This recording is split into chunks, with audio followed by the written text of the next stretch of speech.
શિક્ષકોને વિનંતી છે કે માત્ર ગોખાવીને પરીક્ષામાં પાસ થઈને સારા નંબરો લાવશે એનાથી કોઈ ફાયદો નથી.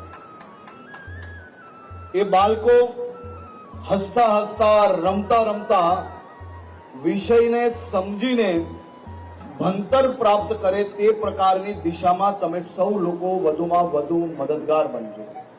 આ બાળકો મોટા થઈને એમના જીવનમાં કોઈ બી સમસ્યાથી ડરી ના જાય તે માટે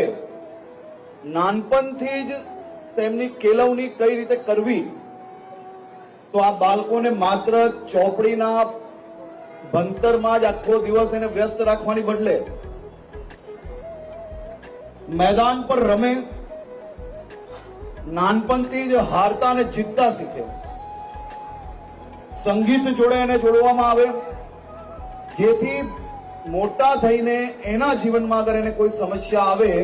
તો એ હતાશપણું અનુભવવાની બદલે જીવનમાં લડતા શીખી શકે તેવા બાળકો આપણે તૈયાર કરવા છે ને તે દિશામાં